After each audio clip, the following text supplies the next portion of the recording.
Mercedes McCambridge, and I'd like to take you away from your hostess for a moment to welcome you to the party.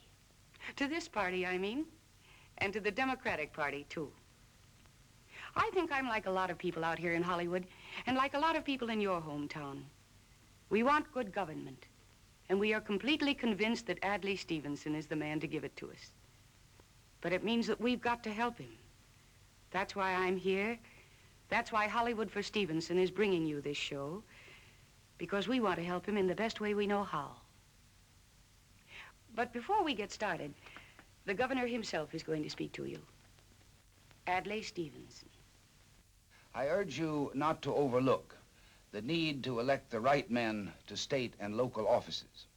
I have been governor of a great state, and I believe most deeply that the roots of good government lie in clean, honest, efficient, local and state government. Some citizens worry about electing able, honest men to national office, but overlook dishonesty and incompetence in their own backyard. We want clean, efficient government in this country from the towns and the cities all the way up the ladder to Washington.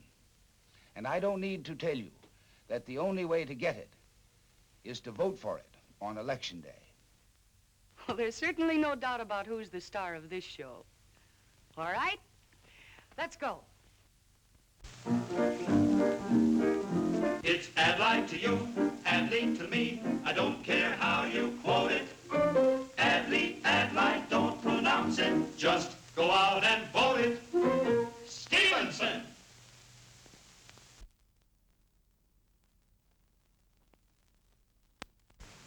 The following is a paid political advertisement.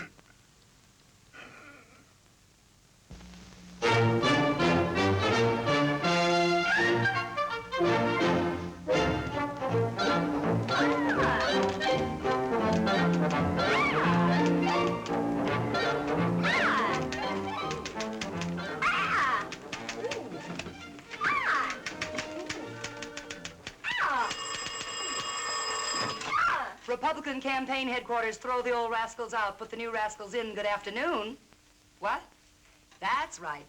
The symbol of the Republican Party is an elephant, and you know an elephant never forgets.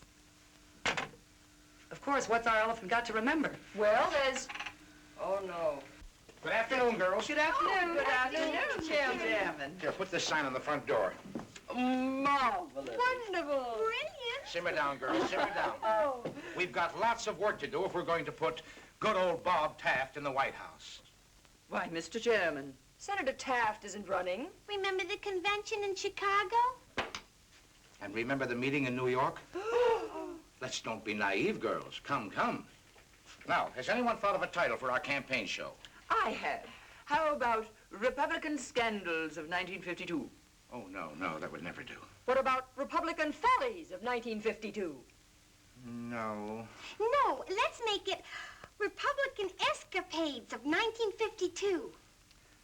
Let's just skip the whole thing. Oh, Mr. Chairman, now what about our campaign songs? Oh, I took care of that. I called a publisher, and he's sending some songs over to audition for us.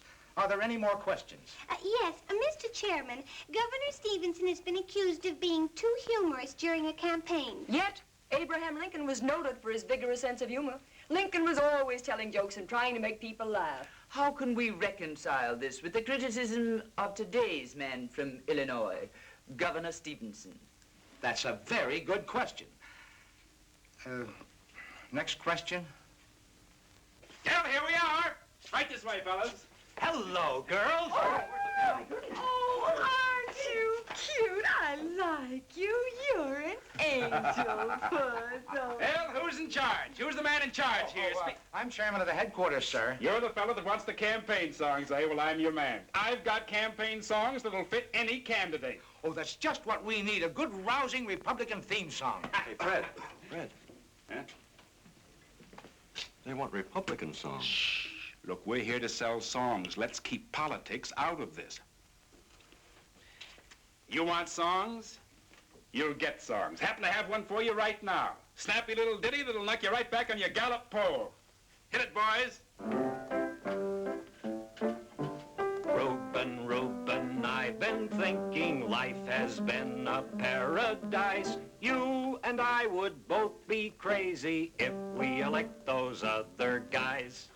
Oh, I like that. I like that. Marvelous. Wonderful. Brilliant. Let's vote for Adlai and John. No. Oh, no, I don't like it. What's the matter with it? Well, it's quite good. The tune is catchy, but it catches the wrong things. The words aren't exactly what we like.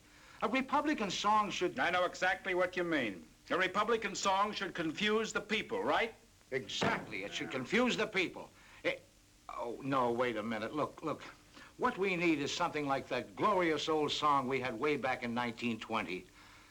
I will never forget it. Vote for Harding, vote for Harding. He's a man whom we can handle. Vote for Harding, Warren Harding, and we'll never have a scandal.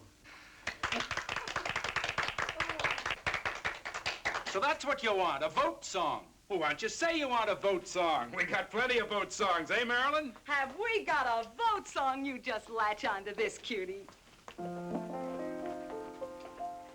Vote Stevenson, vote Stevenson, a man you can believe in, son. From Illinois, whence Lincoln came, his leadership has won him fame. A soldier man is always bound to think in terms of battleground. But Stevenson, civilian son, will lead us till the peace is won. Superb. How about that, boy? No, you don't seem to get the slant. We need a song for Republicans, something that mentions our candidates, please. Yes, like that great song we had back in 28, remember? Vote for Hoover, vote for Hoover. He will fill your dinner pail. Vote for Hoover, Herbert Hoover, and the banks will never fail. Oh, my dear, that was just marvelous. Absolutely wonderful. Oh. I get it. You want to mention the candidates. Well, why didn't you tell me so? Give them the waltz. Come on, cutie, you just sit down and listen. Pay attention. Dirksen, McCarthy, and Taft, would you pardon me if I laughed?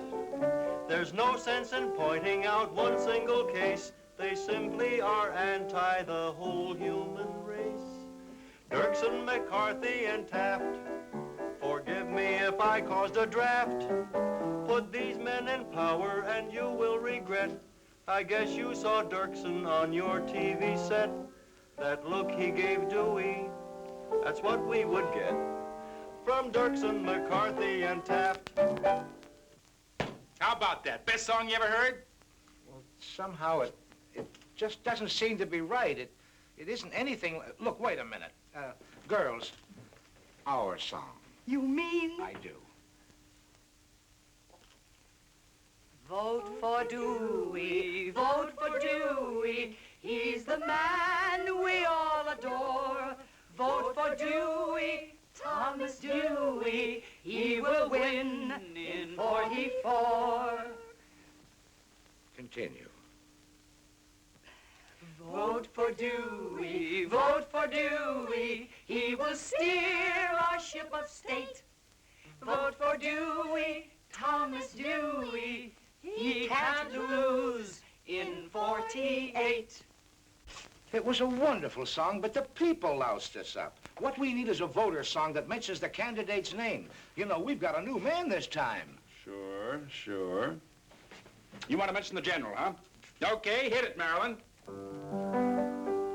General, give us your answer due. We're all crazy just for the love of you. Marvelous. Wonderful. Brilliant. Wonderful, that's it. But you know, with your supporters, Bob Taft would give the orders. And would you look sweet upon the seat in a White House that's built for two? Okay, Buster, how many copies of that do you want? Well, it started out just fine, but then something happened to it. I don't think we ought to use that. It admits too much. That's it. It admits too And much. you've got to be careful. Okay, I'll tell you what we're going to do. We're going to give you a song that's pre-sold. We're going to give you a little number that the people all the way across the country are already beginning to sing. Oh, that would be a great help. Now, here it is. Wait a minute, I'll have him give it a rundown for you. Oh, just a moment. You sing it.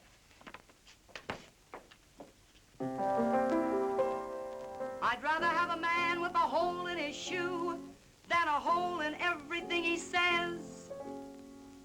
I'd rather have a man who knows what to do when he gets to be the prez. I love the governor of Illinois. I know the gov will bring the dove of peace and joy. When Illinois, the GOP double-crossed, he was the boy who told all the crooks get lost. Adlai, love you madly. And what you did for your own great state, you're gonna do for the rest of the 48. Didn't know much about him before he came. But now my heart's a ballad that bears his name. Because I listened to what he had to say. I know that on election day, we're gonna choose the gov that we love. He is the gov nobody can shove. We'll make the gov the president of the U, the me and the USA. Adlai, love you madly. And what you did for your own great state, you're gonna do for the rest of the 48. Didn't know much about him before he came. But now my heart's a ballad that bears his name. Because I listened to what he had to say. I know that on election day, we're gonna choose the gov that we love. He is the gov nobody can shove. We'll make the gov the president of the U, the me and the USA.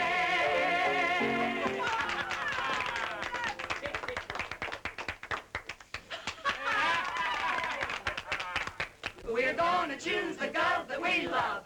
He is the gov nobody can shove. We make the gov the president of the U, the me and the USA.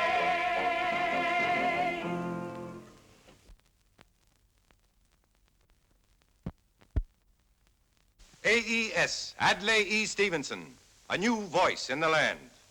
As eager as any of us to welcome change. Listen. The Republican theme song in this campaign is that it's time for a change. What kind of a change do you think they want? Well, they won't tell us, so we can only look at their records. Their batting average is one of almost complete opposition to every forward step America has taken. The truth is that they are frightened men, frightened by progress, frightened by the people. And they want to march backwards into a comfortable and safely Republican past that can't be dug up. And may I remind you that in the United States, we have always made our bet on tomorrow. AES, Adlai E. Stevenson, for changes that move us forward, not back. Vote for Stevenson.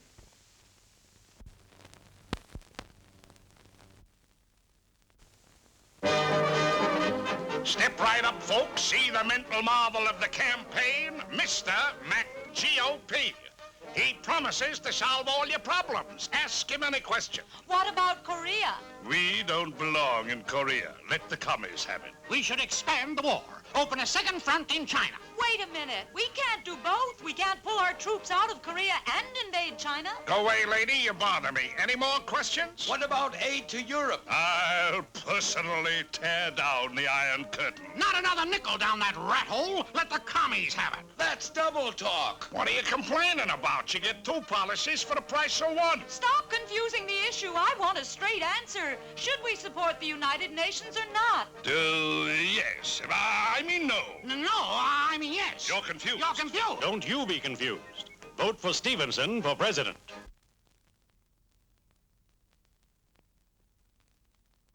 I hope that all of you heard the governor's acceptance speech. I know that I'll never forget it. And there was one bit of it that I think applies particularly to us here.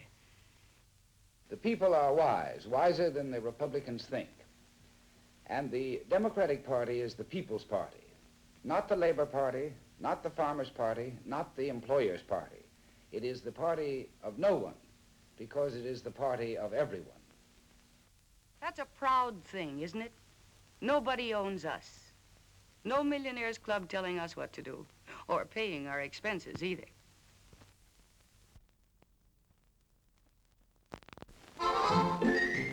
Greetings, Sonny. Lucky for you I came along.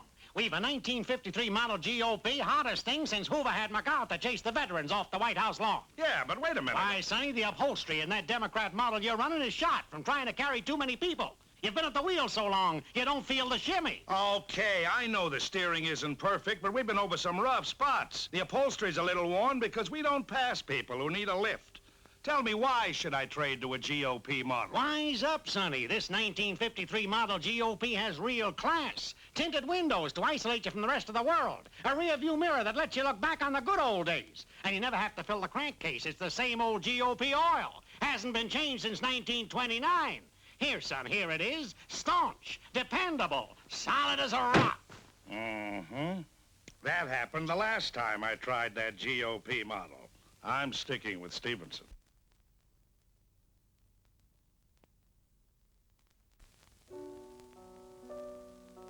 Ike.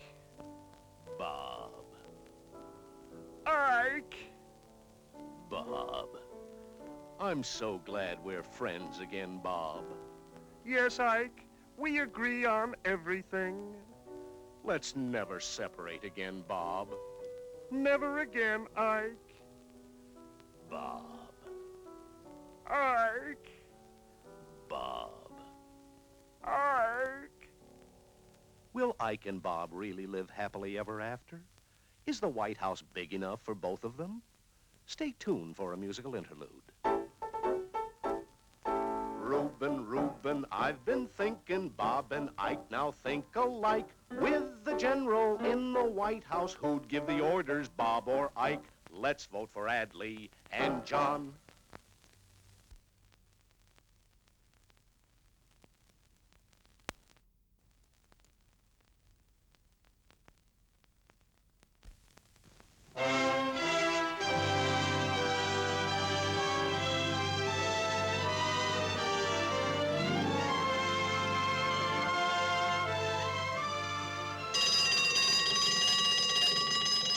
Frightening, isn't it? When that bell rings, a whole city stops. Sometimes you think your heart no longer beats. The planes can come from any direction, swiftly, in a matter of hours, and there's really no safety. But everything stops. Hey, the elevator stopped between floors.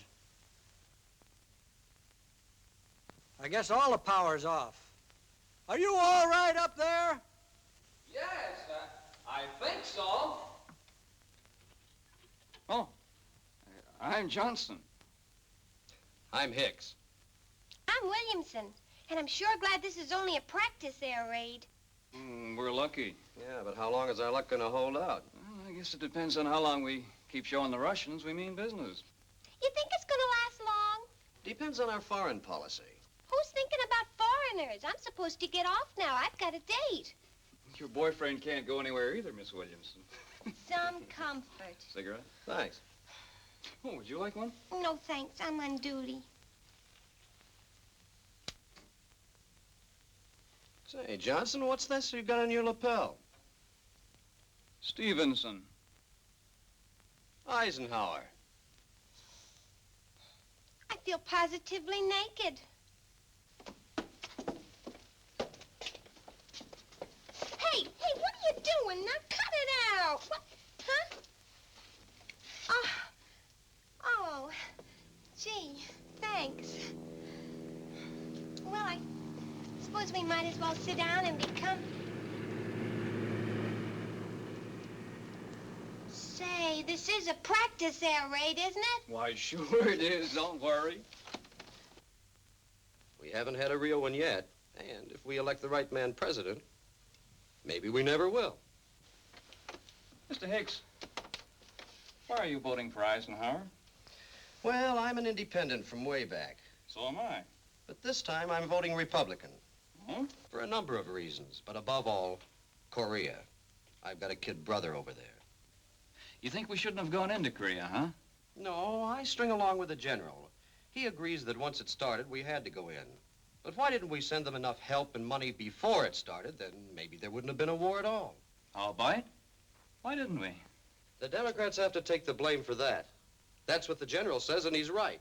No foresight. Why didn't they send help, real help to South Korea while there was still time? Yeah.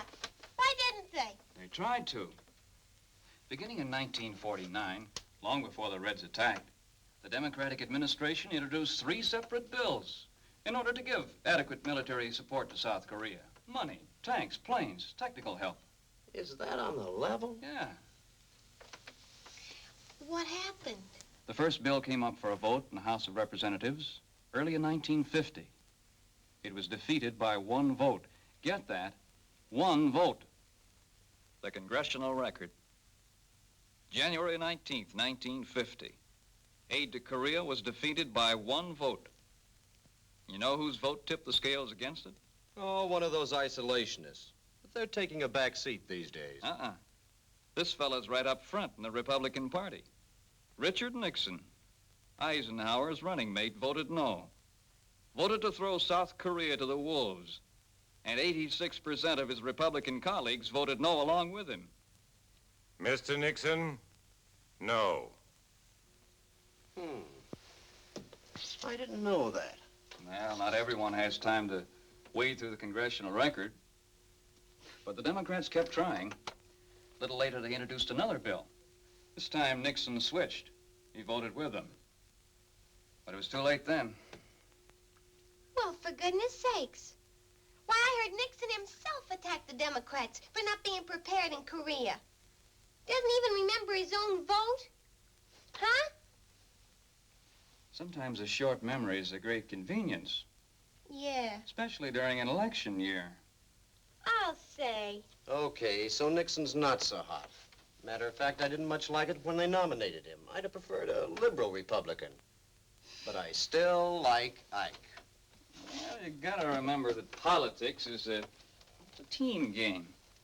The general's like a pretty good left-handed pitcher. He keeps throwing them in, but nobody's catching them. Nobody's fielding for him. What do you mean? It wasn't only in Korea that his pals let him down. When he was still in the Army, he and his boss, General Marshall, wanted adequate military aid for Europe, the first line of defense against the Reds. Our friends over there needed help, and plenty of it. I agree. Yeah. Well, President Truman pleaded for it, and so did far-sighted Republicans like Senator Vandenberg. They all told Congress, don't throw a 15-foot rope to a man drowning 30 feet away. And what was Mr. Nixon's answer to that appeal for help? Mr. Nixon, no.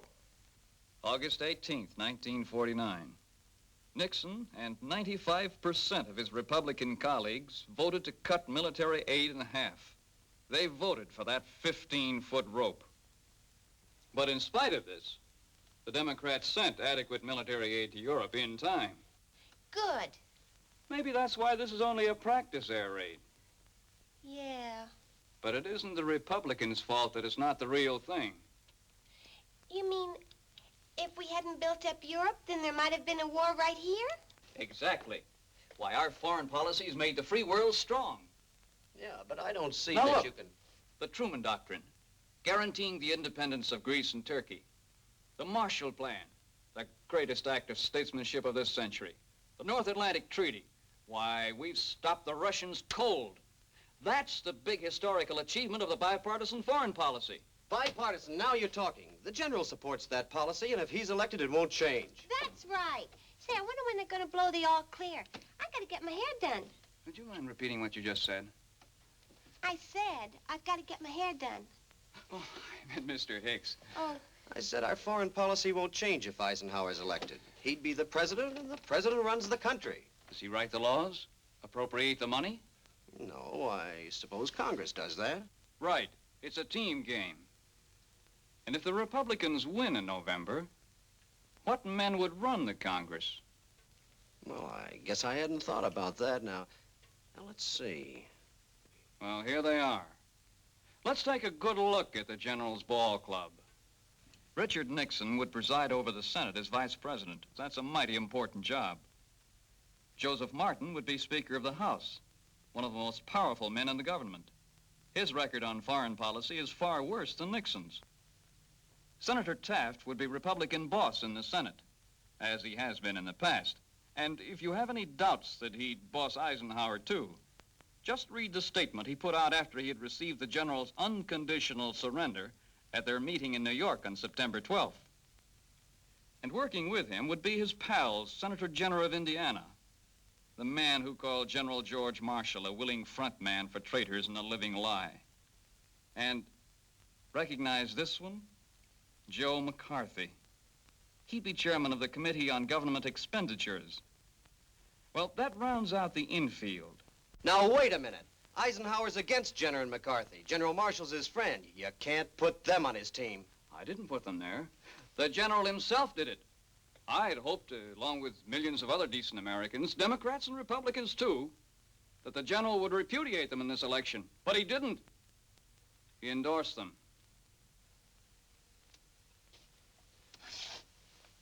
Go on. Well, we need 3 more for an outfield. How about Senator Kim of Missouri? Senator Bricker of Ohio? Senator Kane of Washington? Or Malone of Nevada, Ecton of Montana, Watkins of Utah, Dirksen of Illinois? Take your choice. There's Eisenhower's team, the bosses of the Republican Party. These are the men who'd run the country. Gentlemen, what did you do to help win the long, hard fight for freedom? What was your contribution to the defense of our country? How did you vote on the great issues of our time? Look at the record. They don't put campaign promises in this book. They put the actual votes in Congress. On the Marshall Plan, on the North Atlantic Pact, on mutual security, on Point 4, on aid to our friends in Europe and Asia, in Korea. How are you recorded on the key votes, the money votes which would make these great ideas really work? Senator Taft? No. Senator Jenner? No. Senator Bricker? No. Senator Kim? No. Senator Kane? No. Senator McCarthy. August 22nd, 1952, Eisenhower told the American people, "I will say to you that I will support him as a member of the Republican organization." There they are, Eisenhower's team, the men who voted to take the guts out of our fight against communism. Sure, there's a mess in Washington, and this is a picture of it.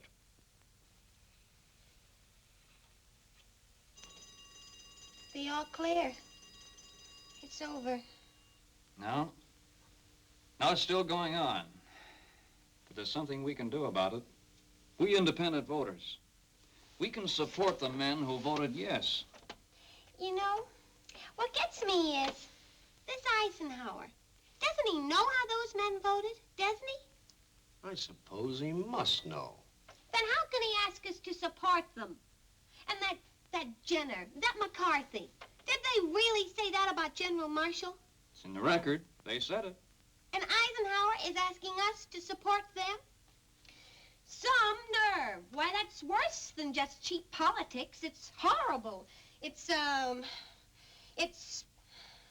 immoral. Here, you can take this back. Say, I'd like to keep this one if you don't mind. I've got a use for it. For your boyfriend? Yeah. He's gonna do some listening tonight. Hey, you can come down now. Oh, all right, Sam. Well, how about it, Mr. Hicks? There's one independent voter to another. Well, I can see how we've got to get rid of these fellows, but what has your man got to offer? I don't want to be just against something. I'd like to be for something. Now, how does Adlai Stevenson stand on these issues? Listen. We have done what doubters of democracy thought a democracy could not do. We have yielded neither to the hotheads who wanted to extend the war, nor to the weak-kneed who wanted to quit when the going was tough. The Republican leaders, impatient and torn by conflicting counsels, have wavered between recklessness and weakness. And may I point out that the victory over timidity on the one hand and recklessness on the other has won for us the respect and the support of the entire free world. The people know what has been done, and now they want to know what will be done. The great unfinished business of our generation is peace in the world. Let no one tell you that there are any cheap and easy solutions to this problem. There is no substitute for the long, the complex, patient process of building strength and unity in the free world. Political strength, economic strength, moral strength, and may I add, the strength of a common faith that nations can be free and men can stand erect and unafraid.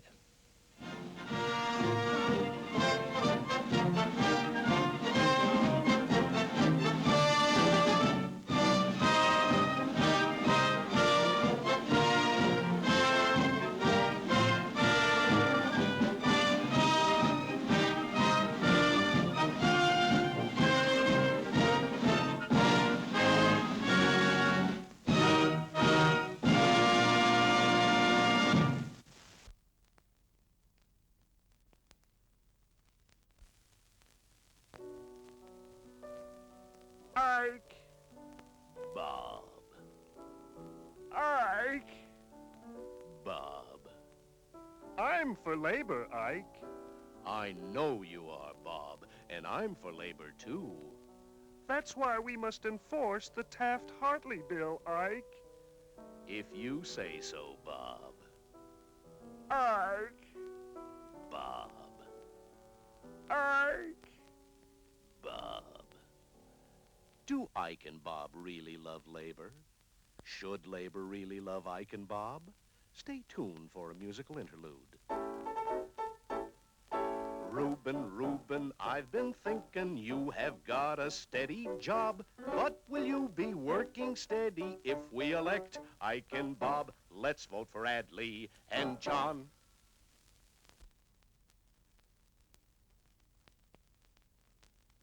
AES, Adlai E. Stevenson, a new voice in the land. What does patriotism mean to him? Listen. When an American says he loves his country, he means not only that he loves the New England hills, the prairies glistening in the sun, or the wide rising plains, the mountains and the sea. He means that he loves an inner air, an inner light in which freedom lives, and in which a man can draw the breath of self-respect. And may I say to you that patriotism with us is love of the ideal of liberty of the mind in which this republic was born. Our patriotism is not fear of something, it is love of something, the love of America. AES, Adlai E. Stevenson. Vote for a real patriot. Vote for Stevenson. Old MacDonald had a farm back in 31. Conditions filled him with alarm back in 31. Not a chick here or a moo cow there, just broken down farmland everywhere. And Farmer Mac doesn't want to go back to the days when there wasn't a moo or quack, to the days of 1931 when he didn't have bread when the day was done. Farmer Mac knows what to do. Election day of 52, gonna go out with everyone in the USA to vote for Adlai Stevenson to keep his farm this way. With a vote here and a vote there and a vote for Stevenson everywhere. For if it's good for Mac, you see, it's good for you and it's good for me. All America loves that farm. Vote Stevenson today.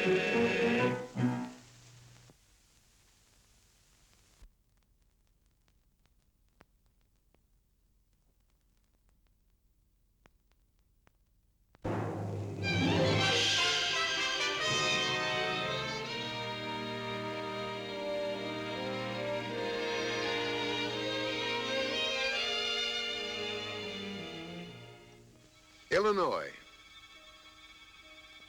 By thy rivers gently flowing, Illinois, Illinois. A good 10 million of us grew up in Illinois, and back in school we sang about the rivers, like the Sangamon and the cornfields and the richest soil there is.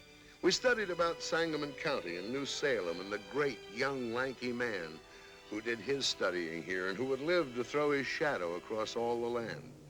It was curious. We who grew up in Illinois, well, we never thought of Abraham Lincoln as the property of any one political party. He was ours. This is the old State House in Springfield where it all began, where Lincoln spoke out and said that a house divided couldn't stand. That was in 1858. Nobody knew who he was outside of Illinois. 2 years later, he was president. This is where it ended. He's buried here in Springfield in Oak Ridge Cemetery, with malice toward none. Another century, another world, other times, other crises, other clouds across the sky. On the steps of the Capitol, Lincoln's face still views the prairies of the Sangamon, still haunts the conscience of America. And near him stands his antagonist in the debates that made the unknown Lincoln a national figure. Stephen A. Douglas, a famous hero then, a forgotten man now. Strange footnote to history. It was Abraham Lincoln's close friend, Jesse Fell, who arranged the debates. Jesse Fell, great-grandfather of the man who now sits in the executive mansion, governor of Illinois, Adlai Stevenson. Other times, other shadows darkening the land, but again it is Illinois, again Springfield, again Sangamon County, again a man unknown to the nation just 2 years ago. Adlai Stevenson, a face, a voice that in months has again sparked the fires of America's conscience. Where did he come from? What's his story? Go back to 1948. It's Chicago. For 8 long years, Illinois, a Republican state, has been gripped by a Republican machine of such arrogance, such wealth, such power as to seem unbeatable. This was the machine of Governor Dwight Green. Corruption was its single face. Nobody cared in the Green machine about public need. What they cared about was gold-plated state contracts, kickbacks, padded payrolls. Gamblers became first citizens. State police were politically appointed. State hospitals got new roofs every year, and the inmates got rotten food every day. Then in 1948, Governor Green came up for re-election. To oppose this vast Republican machine, the Cook County Democratic Committee picked Adlai Stevenson, a political unknown. Professional politicians howled, Adlai, Adlai. Who the heck is Adlai? He'll get his ears pinned back. And who was Adlai? Well, we found out fast here in Illinois who Adlai was. The Stevensons were an old, respected downstate family. Bloomington, solidly Republican, was the family seat. Generation after generation had given itself to public service. There'd been old Jesse Fell, and there was grandfather Adlai E. Stevenson, Vice President of the United States under Grover Cleveland. And Louis Stevenson, our Adlai's father, managed 12,000 acres of Illinois farmland and somehow managed to be Secretary of State in Illinois, too. It was here that Adlai Stevenson grew up. If anyone was surprised that he'd go into politics, it was not his sister, Mrs. Ives. I think it's inevitable that Adlai go into politics. From the time we were born, we heard politics in our family. You know, our great-grandfather Fell used to ride over the muddy roads down to Vandalia, the early state capital, to lobby for the legislation he liked. He was a friend of Lincoln's. He helped organize the Republican Party.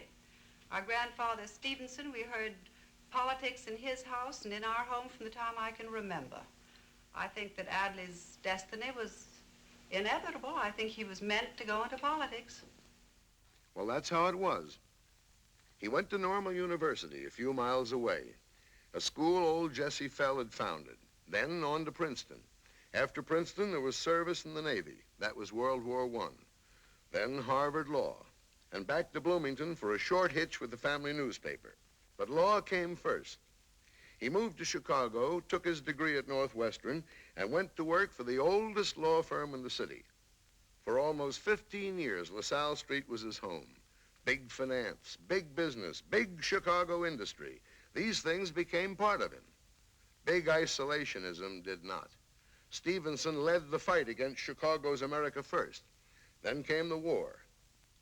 It was a Republican, Colonel Frank Knox, publisher of the Chicago Daily News and Secretary of the Navy, who took Stevenson to Washington. 2 years later, he was heading an economic mission to Italy. Then came the years with the United Nations, San Francisco, London, New York, as senior advisor, as special assistant to 2 secretaries of state, and as member of the American delegation. This was his history. This was our Prairie David, far from the quiet family church in Bloomington, sent in now to fight a corrupt, ruthless Republican Goliath. Adlai Stevenson's voice traveled out across all Illinois, a land despoiled. Corruption is treason. High standards of public service were never more important than now. The challenge to America is worldwide. The free world looks to us for leadership. The greatest weapon we have in the struggle is public and private morality. Anything that dulls the edge of that weapon weakens our cause and our position in the eyes of the world. One corrupt official is one too many. The faithless must be exposed and rooted out of every place of public trust. People listened. They were impressed. Mr. James Egan is a registered voter in Illinois who voted for Stevenson. He'll tell you why. Well, he makes sense. Some of these fellows running for office, they hardly ever make sense. When a man like him comes along, there's nothing you can do. You just gotta vote for him. Many another Illinois citizen felt the same way, and they weren't all Democrats. Mrs. Mary Jane Masters, you voted for Stevenson. Yes. I'd voted Republican before Stevenson came along. It certainly was a pleasure to vote for somebody who knew what it was all about. You know, Illinois is a farm state, and farmers are a hard-headed lot. They asked questions and thought it over. Mr. George Pickett, what did you think about Stevenson? Well, at first I didn't know. Then I got to thinking, his father was a farmer. He grew up on a farm, so he ought to know something about us. Then I decided to take a gamble. And by golly, that gamble paid off. He convinced all kinds of people. He convinced Mr. Charles Wagner. He sure did. This guy was for labor. He was for me. You bet I was behind him. You want me to say that twice? He traveled up and down the state. He talked everywhere. He became a legend. Mr. Julius Young, one of Sangamon County's taller citizens, can tell you how it was with him. I came out here to get my mail one morning, and he drove up in a car, and he parked right there, and he talked to me. Yes, that was it. And the campaign was over. Election day. Only 3 Democratic governors in the history of the state. Was there anybody who believed he could make it? Did he believe it himself? Nobody knew. The returns came in. East St. Louis, Stevenson leading 2-1. Rock Island, Stevenson 18,000. Green 15,000. Rock Island? That's Republican. Bloomington, McLean County, Stevenson 16,000. Green 14,000. Springfield, Stevenson leading by 2,000 votes. Chicago, Stevenson carrying every ward. Not even Roosevelt. Stevenson. 500,000 ahead of the national ticket. The biggest majority in the history of Illinois. Well, it took us quite a while to get over that one. Not the governor. He went right to work. He brought the finest men into the government that Illinois had ever seen. Here's a citizen who works in private business and lives in Springfield, named Mr. James Levine. He knows what the governor's done. I do indeed, and I can tell you that in less than 4 years, Governor Stevenson put 78 bills through the legislature. He stopped the whole business of corruption and kickbacks in state contracts. He took the state police out of politics and put them on the merit system. He increased state aid to the schools. He increased road and highway building and took that whole program out of politics. He found the loafers and political parasites on the state payroll, and out they went. Think of it, a man nobody heard much about 4 years ago. Some governor. Some governor? Mr. Don Forsythe, an insurance executive, says it in a different way. The thing that impresses me is that he did what he said he would do. He kept his word. We need a man like that in Washington. I'm for him. Stevenson for president. Some of the registered voters in Illinois are very practical about it. Mrs. William Kaufman. I'll tell you what I say. He's the greatest governor we've ever had, and he'll make just as great a president.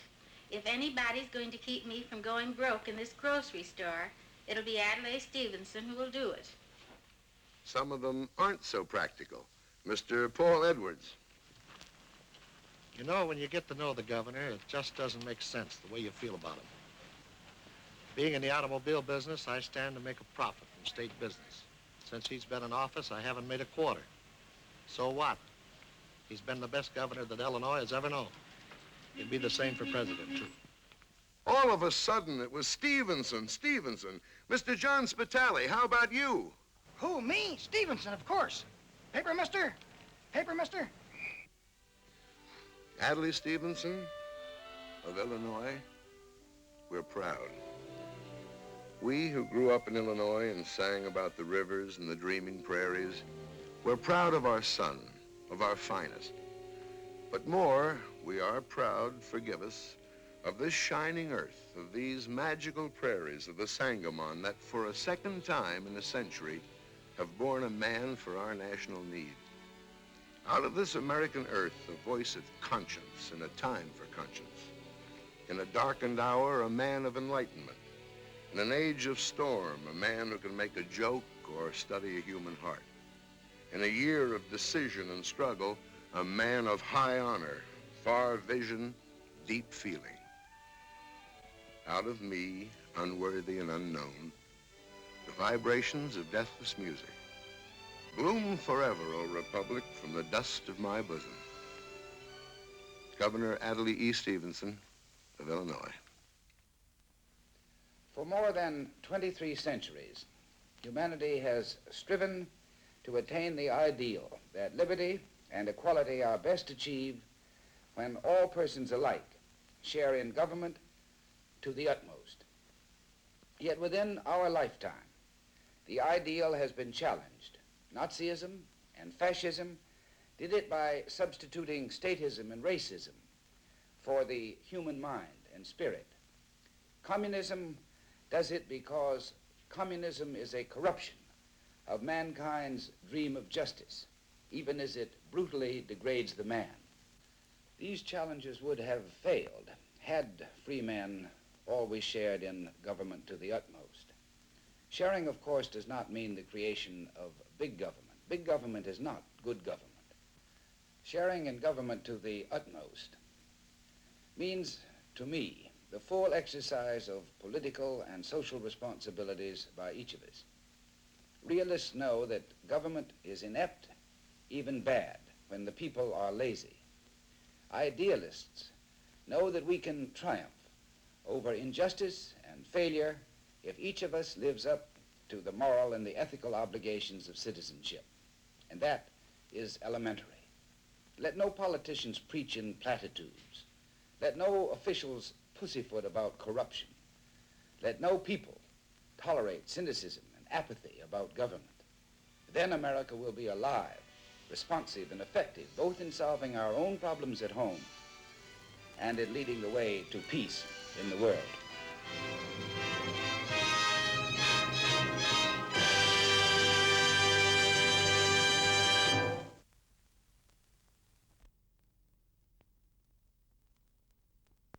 That's our man. And that's our country. Because deep within the Stevenson story, there is something which is like the story of all decent Americans. It's a discovery, really. That if you would have that which is good, you must go out yourself and fight for it. It's happened to a lot of people here in Hollywood. That's why so many of us are working for Stevenson. The most glamorous woman we have, Miss Ethel Barrymore. Then there's Paul Douglas and Jan Sterling and Robert Ryan and Ava Gardner and Dana Andrews and Barry Sullivan and James Gleason and Richard Widmark and Shelley Winters and Lauren Bacall and yes, even Humphrey Bogart. I hear he's seen the light. But it isn't just these people. There are hundreds, literally hundreds of people here in Hollywood who have given their money and their time and their talent to bring you this show.